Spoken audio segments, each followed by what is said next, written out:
These are just some of the images coming out of New Iberia tonight after an explosion at Multi-Chem, a blending facility. You're looking at cell phone video sent in to Eyewitness News Tube. We are following this developing story. Hello, everyone, and thanks for joining us tonight. I'm Darla Montgomery. Chuck is out in the field. We'll join him later. We are staying on top of this huge story out of Iberia Parish.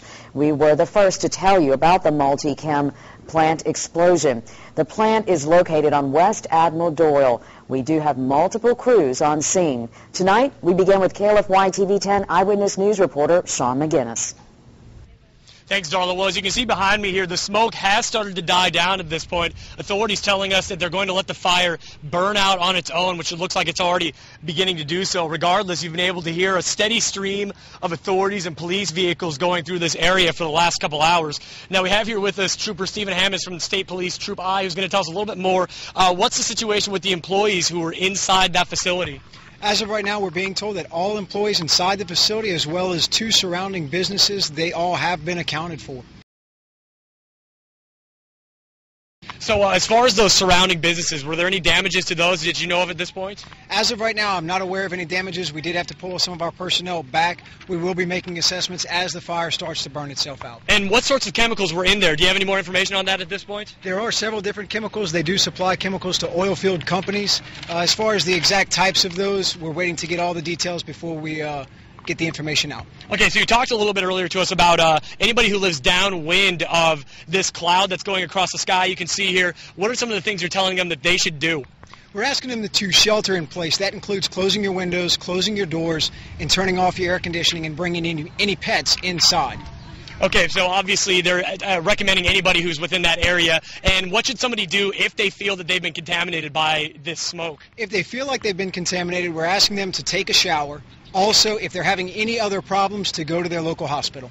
Thank you, Trooper Hammons. Well, some of the other things we've been hearing at this point, that there are several road closures within that 1-mile radius that has currently been evacuated at this point. Some of those including Admiral Doyle Road and the frontage road nearby and parts of Highway 182. No exact words on the beginning and ending of those closures at this point. We'll continue to monitor the situation as it develops throughout the night and bring you the latest details live here on Eyewitness News. Reporting live in New Iberia, Sean McGinnis, KLFY TV 10, Eyewitness News.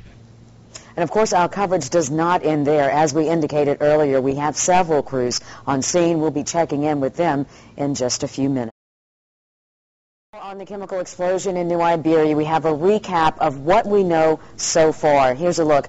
The explosions, and people are reporting several explosions, or hearing them at least, blasted a chemical plant at a New Iberia industrial park, sending early reports saying 4 people to an area burn unit, but that report has since changed, the company saying that all employees have been accounted for.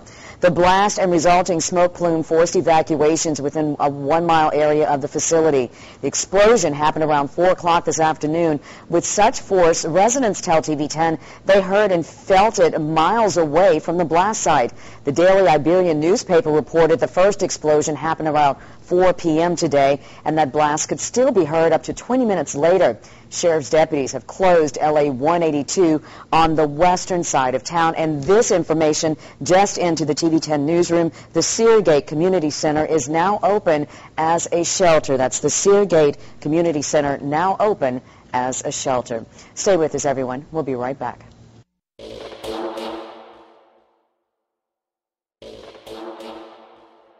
Well, Intel says they were testing out a new chemical disposal system this afternoon when several workers were overcome by a flash fire. Chip manufacturing facility here in Chandler. Hazardous materials teams called in. The workers were in something that's called a solvent room, preparing chemicals, and we just talked about...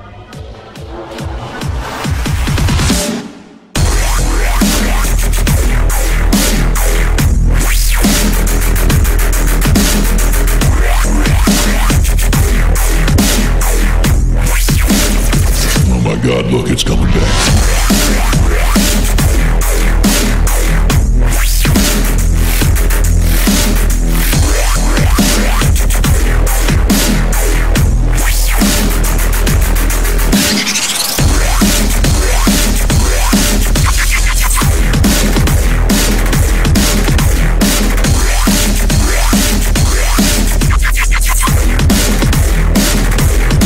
Oh my God. coming back.